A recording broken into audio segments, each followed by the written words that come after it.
let's agree here now. Can please all of us, 60% of Australians, please agree, no more welcomes except on very special and rare occasions, and no more acknowledgements. That stuff's got to go. Corporate Australia, you all got it wrong, Corporate Australia. All the major companies that we, the Australian people, 60% of us, keep you in jobs, keep you in your boardroom seats, and you betrayed us because you got us wrong. So you board members and you CEOs, change your tune, stop virtue signalling, listen to the people of Australia, and we want no more of this stuff. When I land on an aeroplane, I don't want to hear all about your welcome virtue signalling stuff. It's got to stop, and can we please stop renaming everywhere around Australia with some sign, some language that none of us know? It's got to stop. Australia has spoken. Now can we put a stop to it? Sorry, Bridget.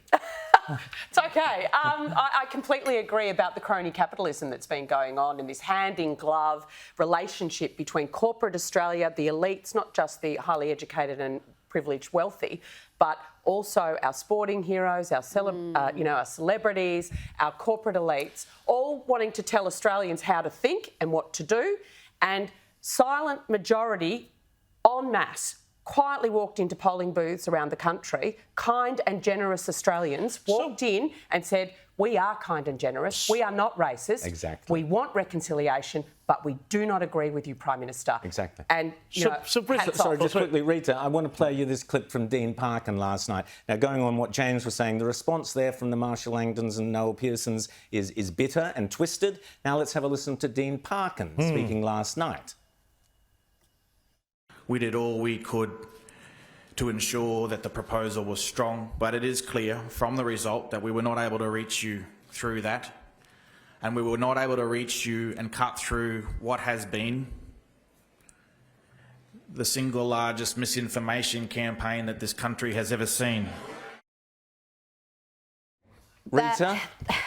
The chutzpah in that statement, the gaslighting in that statement, the misinformation, the lies came overwhelmingly from the Yes camp, which was also had the advantage of being cashed up, having all these resources that the No camp didn't have. It was never an equal fight.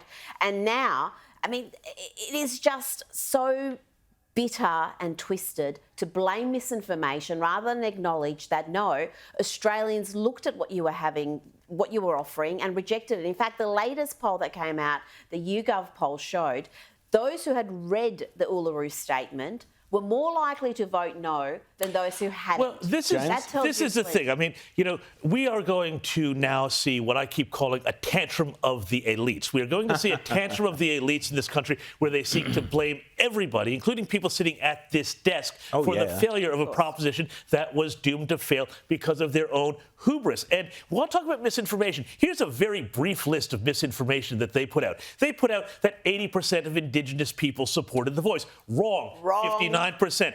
They put out that it was a modest proposal. It is not. They said that the Uluru Statement was only one page. Not true. They said that it wasn't about voice treaty and truth-telling. It is. They said that it wasn't about reparations or co-sovereignty or anything like that. When you read what the people like Megan Davis write in their academic papers, they all talk about this being the step to these other governance arrangements. That's all misinformation. And yet what is going to happen now? Well, the government is going to go and they're going to try and push this misinformation bill through Parliament, which is going to attempt to silence voices who question their agenda. So, it is Bridget, sinister stuff right out of Orwell.